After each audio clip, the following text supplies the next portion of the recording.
మీరు స్వామిని ప్రత్యక్షంగా దర్శించగలిగారు స్వామి? యా, వెంకటేశ్వర స్వామిని చూస్తున్నాం కదా.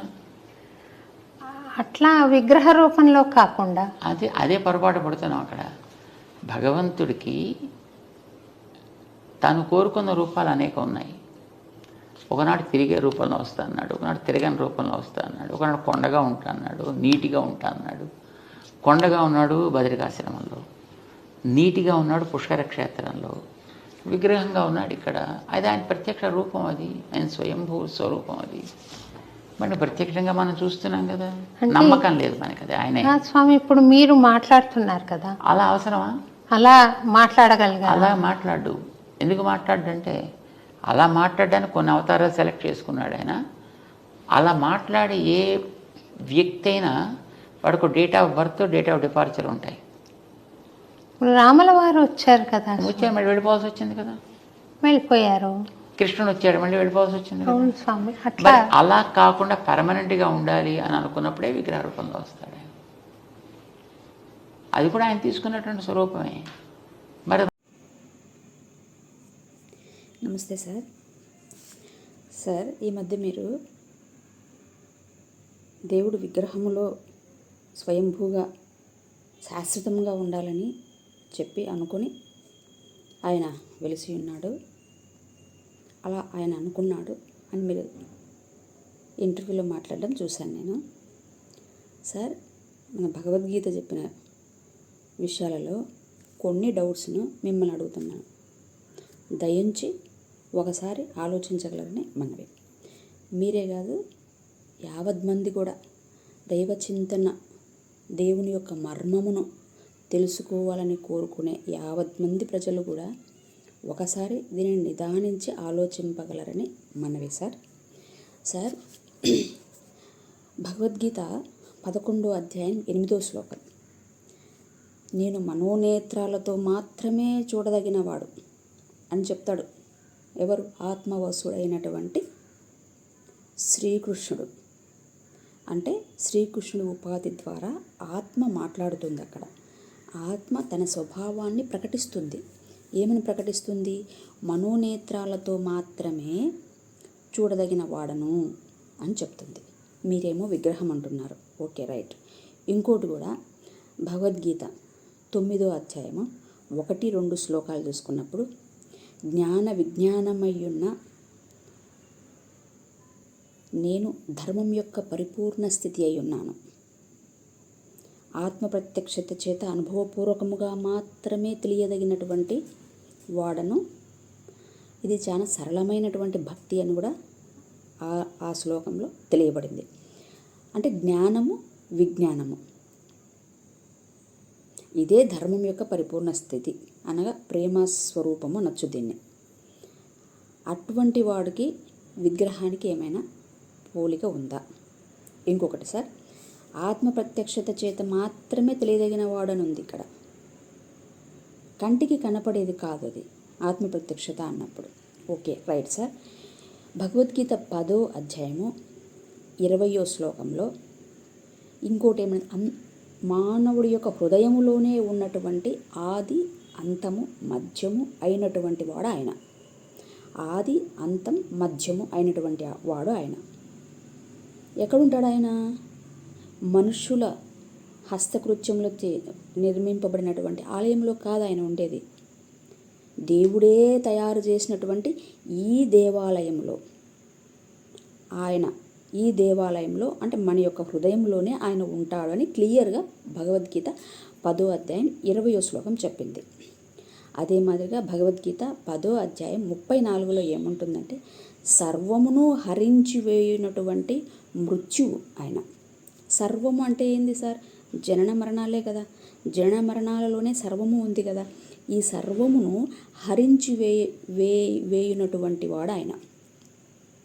ఇది ఎక్కడ చెప్పిండ్రు? 10:34. అదే మాదిరిగా భగవద్గీత 11:32లో కూడా ఆయన మృత్యువుకే మృత్యువైనటువంటి వాడు. పంచభూతాలకు నిర్ణయించినటువంటి మృత్యువుకు ఆయన మృత్యువైనటువంటి వాడు.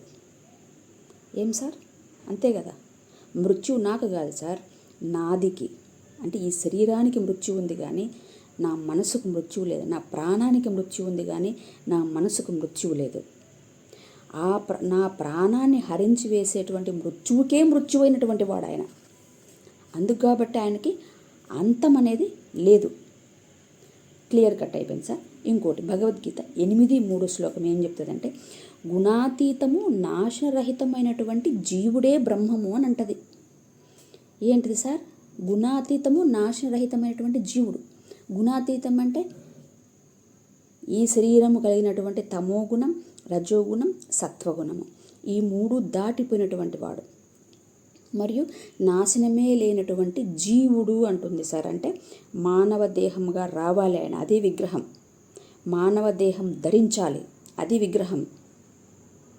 ఈ గుణాతీతము నాశరహితము అయినటువంటి జీవుడే అంటే ఒకడున్నాడు, వ్యక్తం అవ్వాలా, ఆత్మ ఇంకా వ్యక్తం అవ్వాలా. ఆయన క్వాలిటీ ఏంది? వ్యక్తమైన తర్వాత మానవ శరీరంలోకి రావాలి. ఈ మానవ శరీరంలోనే ఉండేటువంటి పంచభూతాలకు నిర్ణయించినటువంటి మృత్యువుకు ఆయన మృత్యు అవ్వాలి, అదే యజ్ఞం.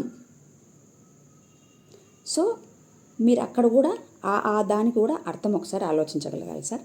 తర్వాత భగవద్గీత 11:37, 38 ఇక్కడ ఏం చెప్తుంది? అక్షయుడైన ఆధారభూతుడాయన, నాశనం లేదు సార్ ఆయనకి. విగ్రహం అనేది డేట్ ఆఫ్ బర్త్ ఉంటుంది విగ్రహానికి, డేట్ ఆఫ్ డెత్ కూడా ఉంటుంది సార్ విగ్రహానికి. ఉండదా? కొన్ని వేల సంవత్సరాలు అయినప్పుడు విగ్రహాలు ఉంటాయా సార్? గుళ్ళు ఉంటాయా సార్? ఉండవు. కాలంలో సమస్తము కాలగర్భంలో కలిసిపోయేటియే. విగ్రహం శాశ్వతమని మీరు అంటున్నారు, ఎట్లా శాశ్వతం అవుతుంది సార్? కానీ ఇక్కడ క్లియర్గా భగవద్గీత 11:37, 38 అక్షయుడైన ఆధారభూతుడాయన, నాశనం లేదు ఆయనకి, ఆధారభూతుడు, సమస్తానికి అటువంటి వాడు ఆధారభూతుడు, ఈ భౌతిక సృష్టికి అతీతుడు. ఇంకా ఇంతకంటే కావాలా సార్? భౌతిక సృష్టికి అతీతుడు, సనాతన పురుషుడు ఆయన. అంటే నాశనమే లేనటువంటి పురుషుడు ఆయన. క్లియర్ కట్గా వ్యక్తిత్వం చెప్తుంది ఇక్కడ. ఈ భౌతిక సృష్టికి అతీతుడు అంటే ఈ భౌతిక సృష్టి కానటువంటి ఇంకొక సృష్టి ఉంది. భగవద్గీత 7:5 శ్లోకం చూడండి సార్. ఒకటి, నేను ఈ భౌతిక సృష్టి నందు ఉండేవాడిని కాదు, నా ప్రకృతి ఇంకొకటి ఉంది అర్జున అని చెప్తాడు. అది ఆయన శరీరం. కాకపోతే ఇక్కడి నుంచి మనం అక్కడికి పోవాలంటే ఆయన ఇక్కడికి వచ్చి మనల్ని దొడుకొని పోవాలి సార్. అంటే మనకు మార్గం అవ్వాలి, సత్యం అవ్వాలా, తానే జీవం అవ్వాలా. ఇక్కడి నుంచి ఆ రాజ్యానికి పోవాలంటే మనం, ఎందుకంటే ఆయన ప్రకృతి ఇది కాదు అని చెప్తున్నాడు కదా. భగవద్గీత 7:5 శ్లోకంలో ఉంది, నా ప్రకృతి ఈ ప్రకృతికి సంబంధించింది కాదు అని. అందుకోసం ఆయన ఏమంటాడు? ఆయన ఈ భౌతిక సృష్టికి అతీతుడై ఉన్నాడు. ఆయన అక్కడుండి, నేను ఈ మట్టిలో ఉండి, ఆయన ఆ మహిమలో ఉండి రా అని పైకి రమ్మంటే రాలేడు సార్. మనిషికి మాయ అంత గొప్పదనమాట. కాబట్టి ఆయనే జీవుడిగా రావాలి, పంచభూతాలను ధరించి రావాలి. ఏ విధంగా పంచభూతాలకు నిర్ణయించిన మృత్యువును హోల్డ్ చేస్తున్నాడో ఆ మృత్యువుకే మృత్యువయ్యి ఆయన మళ్ళీ ఆ ప్రకృతిలోకి ఉత్తీర్ణుడు అవ్వాలా. ఆ అయినటువంటి వాడు నాకు మార్గం అవ్వాలా. ఎట్లా మార్గం అయితే ఆ ఉత్తీర్ణుడైనటువంటి వాడు నా హృదయంలో ఆసీనుడై ఉండాలా. అప్పుడు నాకు మార్గం చెప్పాలా. నా హృదయంలో ఆసీనుడై ఉన్నటువంటి వాడు నాకు జీవం అవ్వాలా. తానే సంపూర్ణ శరణాగతి కోరినప్పుడు నేను లోకంలో చచ్చి ఉంటాను. కాబట్టి లోకం విషయంలో చచ్చిన నాకు దైవీ విషయంలో జీవించుట కొరకు ఆయన జీవం అవ్వాలి, నాకు ఆయనే మార్గం అవ్వాలి, ఆయనే సత్యం అవ్వాలి. ఇక్కడ ఒక కొమ్మను వదిలిపెడితే ఆ కొమ్మను పట్టుకొని అక్కడికి వెళ్ళిపోవాలి. సో ఆయన మాట్లాడనటువంటి రాయి కాదు సార్, మాట్లాడేటువంటి విగ్రహం ఆయన, నడిపించేటువంటి వాడు ఆయన, ప్రతి క్షణము మనకు అనుభవానికి వచ్చేటువంటి వాడు ఆయన. అంత మాత్రమే కాదు సార్, భగవద్గీత 10, 14, 15 శ్లోకాలు ఏం చెప్తాయి? దేవతలకు కానీ దానవులకు కానీ ఆయన స్వరూపం అసలు ఎరగజాలరు, వాళ్ళకు కనుగొనలేరు వాళ్ళు. ఎందుకంటే మానవ జన్మ అంత అద్భుతమైనటువంటిది. ఆ యొక్క పరమాత్ముని పట్టుకోవడం కోసము, చేరడం కోసము మానవ జన్మనే పనికొస్తుంది తప్పితే రాక్షస జన్మ పనికిరాదు, దేవతల జన్మ కూడా పనికిరాదు. ఈ మానవ జన్మనే అందులోకి యోగ్యమైనది. అట్లా ఆయన దేవతలకు ఎరుగడు, కనుక్కోలేరు, దేవతలు కనుక్కోలేరు, దానవులు కనుక్కోలేరు. మరి ఆయన ఒక్కడే ఆయన ఆంతరంగిక శక్తి ద్వారా ఆయనను కనుగొనగలడు. ఇది సార్ జ్ఞానం అంటే. ఆయన ఒక్కడే కనుక్కుంటే నాకెట్లా తెలుస్తుందని అనుకోవచ్చు. ఆయన ఒక్కడే. ఎక్కడున్నాడు ఆయన? నాలో ఉన్నాడు. ఈ నాది పోయినప్పుడు, నాది ఎప్పుడు పోతుంది సార్? సంపూర్ణ శరణాగతి కోరినప్పుడు నాది పోతుంది. అప్పుడు నేను ఉంటా. అది ఆయన ఒక్కడే.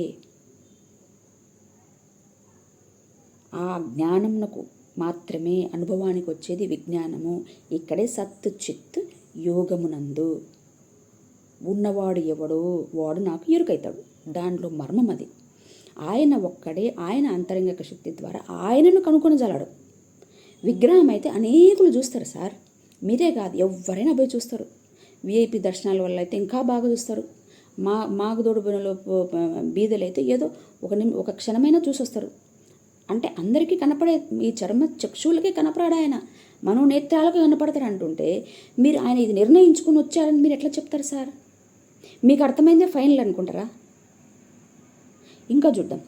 అయితే భగవద్గీత 11:53 శ్లోకం ఏం చెప్తుందంటే సార్, తీవ్ర తపస్సుల చేత కానీ, వేదాధ్యయనం చేత కానీ, దాన ధర్మాల చేత కానీ, పూజల చేత కానీ ఆయనను మనము దర్శించలేము.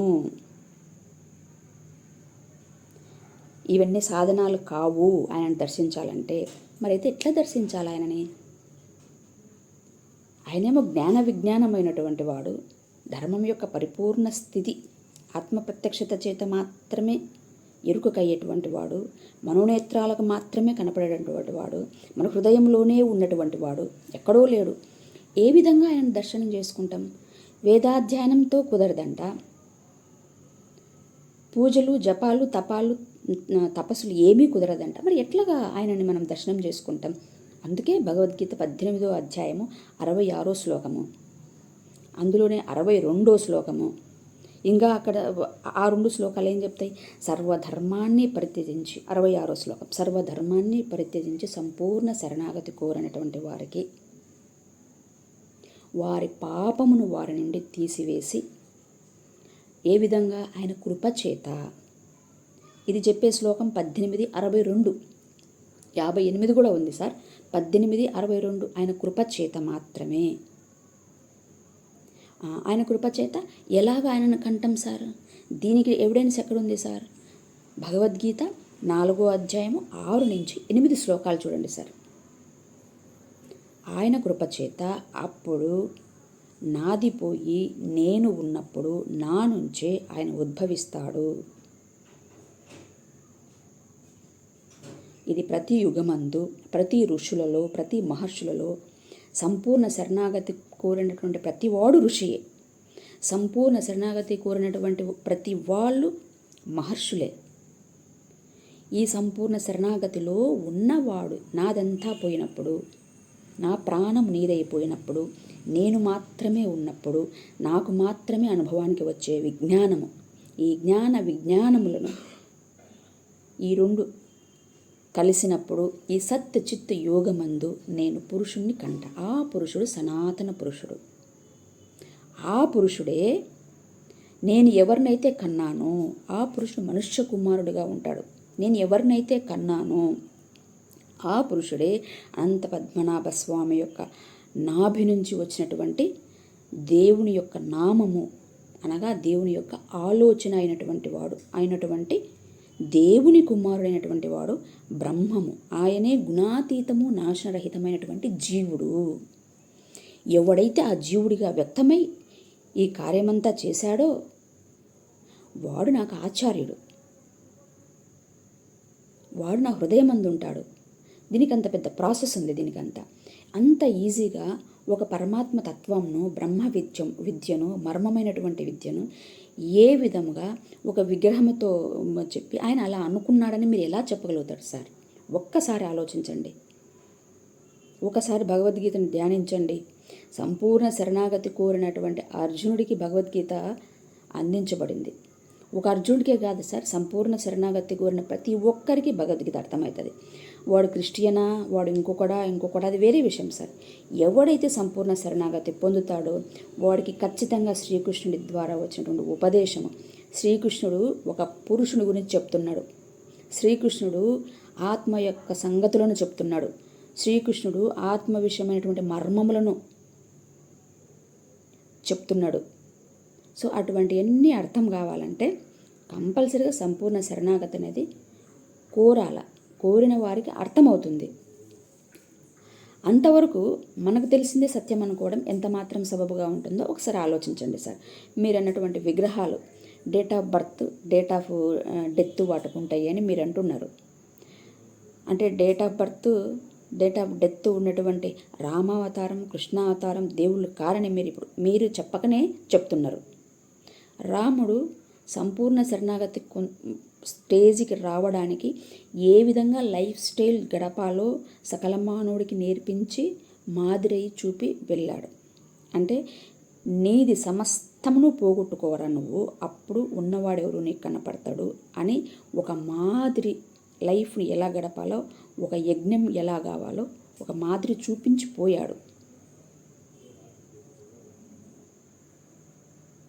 కానీ శ్రీకృష్ణుడు యుగముల అంతమందు శ్రీకృష్ణుడు ఉపాధి ద్వారా ఆత్మ మాట్లాడుతుంది. ఓవరాల్ వేదమంతా తీసుకొని వచ్చి క్లుప్తంగా, నాయన నువ్వు రాముడిలాగా నడుచుకున్నప్పుడు ఇదిగో ఇటువంటి ఇక్కడ నేను చెప్తున్నటువంటి లక్షణాలు కలిగినటువంటి పురుషుడు నువ్వు కంటావు నాయనా, నువ్వు కంటావు కాబట్టి, అంటే మానవుడు కంటాడు కాబట్టి ఆయన మనుష్య కుమారుడు అవుతాడు నాయన అనే గూఢార్థముతోటి ఆత్మ సంగతులన్నింటినీ ఒక చోట చేర్చి, ఎందుకంటే మానవుడు అదే గనుక ఏ సబ్జెక్ట్ అయితే సరిపోతుందో, ఏ కంటెంట్ అయితే సరిపోతుందో ఆ కంటెంట్ అంటే ఆత్మకు సంబంధించినటువంటి విషయాన్ని నిగూఢంగా పెట్టాడు. ఎందుకు నిగూఢంగా పెట్టాడంటే ఎవడైతే సంపూర్ణ శరణాగతి కోరుతాడో వాడికి అది ఓపెనే అవుతుంది, వాళ్ళకు నిగూఢం ఉండదు. అది శరణాగతి పొందని వారికి అది నిగూఢంగా ఉంటుంది.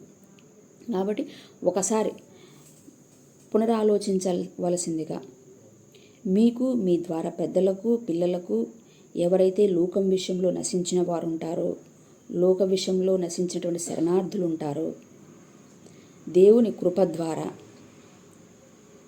దేవుని యొక్క సమాధానము, దేవుని యొక్క మర్మము వారికి అర్థం కావాలని మనస్ఫూర్తిగా కోరుకుంటూ ఈ వీడియోని రిలీజ్ చేస్తున్నాను సార్. Thank you. నమస్తే.